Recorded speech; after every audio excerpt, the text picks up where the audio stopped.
जोहार, नमस्कार। खबरों का खतियान देख रहे हैं आप। मेरा नाम अभिषेक भारती है, मेरे साथ जयराम महतो हैं। अगर परिचय ही दे दूं तो फिर जयराम महतो क्या।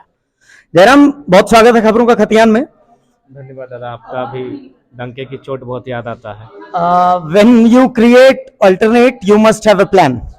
झारखंडी भाषा खतियानी संघर्ष समिति अब एक संगठन बन चुकी है। ये वही संगठन है जिसको लेकर के ये भी विवाद है कि झारखंडी भाषा संघर्ष समिति था, जयराम महतो ने उसको हाईजैक कर लिया और अब झारखंडी भाषा खतियानी संघर्ष समिति है। जयराम महतो कैसे इसको, इस विवाद को आगे लेकर के जाए? देखिए, विवाद नहीं है। आपको थोड़ा सा इतिहास याद होगा, जब चंद्रशेखर आजाद और राम प्रसाद बिस्मिल उनके वह जब थे तो उनके संगठन का नाम था शायद हिंदुस्तान रिपब्लिक एसोसिएशन, HRA। लेकिन जब भगत सिंह की एंट्री होती है उस संगठन में बस एक वर्ड जुड़ता है, उसका नाम होता है HRSA, Hindustan Republican socialist association. किसी को कोई विवाद नहीं होता है। ठीक उसी प्रकार हमने, चूंकि ये बात सच्चाई है जो सबको मानना होगा, धनबाद बोकारो जिले का आंदोलन था और हमारे पुराने साथी यही चाहते थे कि झंझट ना पाला जाए, भाषा के विवाद को समाप्त करके चुपचाप अपने काम धंधों में लगा जाए। लेकिन जयराम महतो एक शख्स था जो चिंगारी को बोकारो धनबाद से बाहर कोल्हान तो संथाल परगना तो दक्षिणी छोटानागपुर लेकर गया है। तो वहां लोगों की रिक्वायरमेंट थी कि भाई देखिए, भाषा की लड़ाई हमारे जिले में नहीं है, तो अतः इसमें आप खतियान को ऐड कीजिए और इसी के साथ हम लोग भी एकजुट होंगे। तो हमने कई बार प्रयास किया, लेकिन फाइनली कहा कि ठीक है, आप लोग भी काम कर रहे हैं, हम लोग भी काम इसको लेकर के विजन क्या है? विजन यही है कि जो आंदोलन आपका धनबाद बोकारो से आगाज हुआ था उसे पूरे राज्य तक फैलाना, और राज्य के लोगों की मांग अनुसार जो युवा हमसे मिलते गए उनकी मांग अनुसार ही जेबी के बीच में के डालकर एसएस किया गया है। तो आने वाले समय में क्या, मतलब चूंकि हमने इतिहास में देखा है भगत सिंह चंद्रशेखर आजाद एक साथ थे, ठीक है, तो इस बार भी क्या भगत सिंह चंद्रशेखर आजाद एक साथ नजर आ सकते हैं? संभावनाएं? देखिए अभिषेक दा, हमने तो हमेशा सबको कहा है हमें किसी से बैर नहीं, हम तो सबको साथ लेकर चलते हैं, बल्कि जो लोग हमें गालियां देते हैं हम उनको भी बधाई देते हैं। लेकिन खैर वो बताने की चीज नहीं है सोशल मीडिया में, जो लोग हमें गालियां देते हैं। और इतना तो देखिए कि कुछ दिन पहले एक हमारे पास एक ऑडियो क्लिप आया जिसमें एक शख्स से मतलब इतना कुंठित मानसिकता है कि वो कह रहा है, जबकि हम मैंने जानते हैं कि पिताजी मेरा झारखंड आंदोलन के शहीद हुए, वो शख्स कह रहा है कि नहीं, उसका पिताजी को नक्सली मार दिया है। लेकिन फिर भी उन लोगों के लिए हम मैंने दया भाव रखते हैं, मित्रता का भाव रखते हैं। तो हम अपने स्तर से 9 महीनों में बहुत कुछ झेले हैं। अगर दूसरा कोई शख्स होता तो मेंटली डिस्टर्ब हो जाता, फिजिकली डिस्टर्ब होता और आंदोलन से बहुत दूर चला जाता। आज जो मेरी सभा होगी वो डायरी मेंटेन के साथ 350 सभा है। एक आम इंसान बैठकर सोचे उसका नस फट जाएगा, लेकिन हमने सब कुछ निछावर कर दिया है। लोग ट्रोल भी करते हैं, गरियाते भी हैं, फिर भी हम डटे हैं, क्योंकि मैंने देखा है लोगों को रोते हुए, बिलखते हुए, मेरा कोई स्वार्थ नहीं है। चलिए, जयराम महतो को हमने देखा है धनबाद में एक्टिव है, बोकारो में एक्टिव है, रामगढ़ में एक्टिव है, हजारीबाग में एक्टिव है। लेकिन जैसे ही बात आती है विस्थापन की बात आती है, बोकारो के विस्थापन पर आवाज उठाते हैं। चांडिल डैम के 116 गांव विस्थापित हैं, गांव में पानी घुस गया। मतलब सोहराय त्योहार आप और हम सब घर में मना रहे थे, घर रंग रहे थे, उनके पास घर नहीं था। तो क्या ऐसा समय आएगा जयराम महतो उनके लिए भी आवाज उठाएंगे? निश्चय ही हम लोग गए थे दादा, वहाँ 5 दिवसीय धरना था, वहाँ गए तो हमें भी पानी चढ़ा था, हम भी 2 दिन बैठे थे उनके धरने में। और हम लोग एक मानवता के नाते, झारखंडी होने के नाते हर उस आंदोलन में कोऑपरेट कर रहे हैं। जहाँ तक हमें इन्फॉर्मेशन मिल पा रही है हम लोग बेहिचक वहां जा रहे हैं और उस आंदोलन में कंधा से कंधा मिलाकर साथ देने का प्रयास कर रहे हैं। रेल टेका के समय क्या जयराम महतो कंफ्यूज हो गए थे कि क्या कहना है क्या करना? 3 दिन तक देखा गया कि जयराम महतो बिल्कुल एकदम शांत है। तीसरे दिन के बाद चौथे दिन पूरा प्लान करके उसके बाद फिर आप आए थे सामने। देखिए, पहला बात है, अभी हम लोग झारखंड 1932 की लड़ाई लड़ रहे हैं। हाँ, लेकिन ये भी मानना है भारत, जो डॉक्टर अंबेडकर ने कहा था भारत जातियों का झुंड है, यानी हर समुदाय का अपना अपना समुदाय है।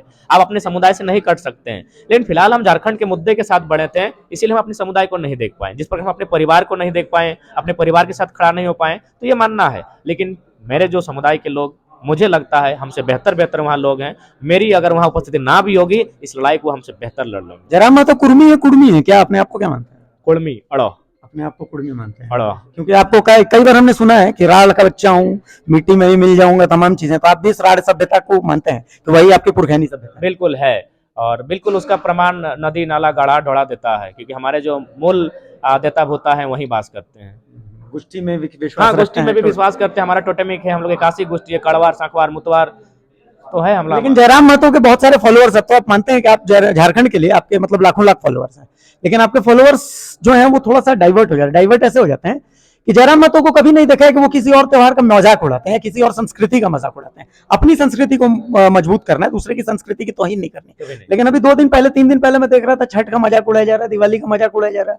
तो अपने मतलब जो फॉलोअर्स हैं उनको इस बारे में क्या कहना चाहेंगे? आप गलत फॉलो कर रहे हैं? आपको हमने स्पष्ट कहा है तमाम जब मैंने भी देखा सोशल मीडिया में कुछ ऐसी चीजें, मैंने अब की बात मेरी किसी भी सभा को आप वॉच कीजिए, हमने स्पष्ट कहा है कि जो भी संस्कृति है सबका सम्मान करें। लोग बुलाते हैं घर, उनका खाने जाइए, आप भी उन्हें निमंत्रण दीजिए, मिलकर मनाइए, लेकिन हाँ आपकी जो चीजें हैं आप अपने अंगना में उसे स्थापित कीजिए। हमने अपना जब इन चीजों को मैंने सोशल मीडिया में देखा, मैंने अपने प्रत्येक सभा में कम से कम 10 मिनट इस बात को रखा कि किसी का भी उपहास ना उड़ाएं। सबकी अपनी संस्कृति है, श्रेष्ठ है, महान है। आपकी संस्कृति आपके लिए महान है, तो आपकी संस्कृति अगर धूमिल हो रही है, धुंधली हो रही है, तो उसे आप प्रकाशमान करें, उसे सींचे फिर से और पुनः स्थापित करें, लेकिन किसी को उपहास ना करें। आज भी हम वही कहेंगे जो कल कहते थे, हम सम्मान सबका करते हैं, लेकिन स्थापित अपनी चीजों को करेंगे। मैं सरायकेला में था, सरायकेला में मेरी एक नेता से बात हो रही थी, जेएमएम के ही नेता है, तो उनसे मैंने पूछा कि 1932 को लेकर के मतलब जयराम इतना डिमांड कर रहे थे, अब तो 1932 कम से कम कैबिनेट से पास हो गया, हो सकता है आने वाले समय में वो विधानसभा में पारित होगा और राज्यपाल की मुहर भी लग जाएगी। तो उन्होंने हंस के कहा कि भाई जैसी चीज वो मांगेगा वैसी चीजें मिलेगी, 1932 प्रैक्टिकली पॉसिबल नहीं है। 90% कानून के जानकारों से पूछे तो वो कहते हैं कि 1932 प्रैक्टिकली पॉसिबल नहीं है। लास्ट सर्वे सेटलमेंट की अगर जयराम बात करते तो वो चीज प्रैक्टिकली पॉसिबल थी। तो जैसी चीज उन्होंने मांगी उसी तरीके का हवाबाजी, उन्होंने हवा मांगा, हवा मिल गया है। तो क्या जयराम भी यही मानते हैं? देखिए बिल्कुल मुझे भी लगता है तकनीकल इशू आएंगी, क्योंकि हम लोग भी एक यूथ है, लेकिन आप इस समय एक ऐसे कानून की इस राज्य को आवश्यकता है जो कम से कम एक बाउंड्री वाल तय कर दे। अगर बाउंड्री वाल तय नहीं होती है, अगर सीमा नहीं बनती इस राज्य की, केवल नक्शे में एक सीमा रहेगी, लेकिन अन्य राज्यों के लोग आसानी से यहाँ प्रवास कर जाएंगे, ये चीज मानना होगा। अगर हम लोग थोड़ा सा डेवलपमेंट स्टेट होते, अगर हम लोग महाराष्ट्र होते तो शायद हम लोग सह लेते, लेकिन झारखंड हम लोग भोले भाले हैं, अन्य राज्यों के लोग जैसे यहाँ प्रवास कर ही रहे हैं, इससे क्या होगा, यहाँ के जो मूल लोग हैं उनकी संस्कृति डिस्टर्ब होगी, उनकी भाषा परंपरा डिस्टर्ब होगी, और फाइनली वे लोग इतिहास के पन्ने में दफन हो जाएंगे, एक बहुत बड़ी मात्रा में विस्थापित हो जाएंगे, क्योंकि हम लोग शहरी आबोहवा में रहने के आतुर आज भी नहीं है। तो इसलिए मुझे लगता है राज्य का निर्माण ही होता है उस राज्य के व्यक्ति को संरक्षण देने के लिए, उसके उत्थान के लिए, उसके विकास के लिए। तो यह राज्य जिनके लिए बना है उनके लिए सरकार को स्थान नीति तय करनी होगी। जैसे भी बनाए, आप अंतिम ले और 32 के बीच बनाए, चाहे जो भी करें, ये होना चाहिए कि 2 राज्यों में जिनका प्रवास है भाई वो मान्य नहीं होगा। एक आखिरी सवाल, आपने उमेश महतो की बात की, घाटों में न जाने कितने दिनों से, 150 से ज्यादा दिन, 200 से ज्यादा उमेश महतो की आपने बात की थी, मैंने दिखाया था, ठीक है। चलिए, दूसरा आपने पैरामेडिकल एसोसिएशन की बात की, जिसके अध्यक्ष जो है रामवृक्ष महतो हैं और राजू महतो हैं, ये लोग हैं। ये तमाम चीजों की आपने बात की, लेकिन आपने पूरे प्रेस कॉन्फ्रेंस में, तमाम प्रेस कॉन्फ्रेंस, जमीन लूट में कई मुंडाओं की जमीन लुटा रही है, कई उराओं की जमीन लुटा रही है, उन सब की बात जयराम महतो नहीं कहते हैं। जयराम महतो के एक्टिवनेस में सिमडेगा, गुमला, लोहरदगा जैसी जगहों में नहीं देखता हूँ। सरायकेला का एक दौरा देखा, उसके बाद जयराम महतो का ज्यादा दौरा वहां देखा नहीं मैंने। कीरीबुरू में जहां पर आज भी लोग लाल पानी पीने को मजबूर हैं, उधर जयराम महतो को मैं एक्टिव नहीं देखता हूं।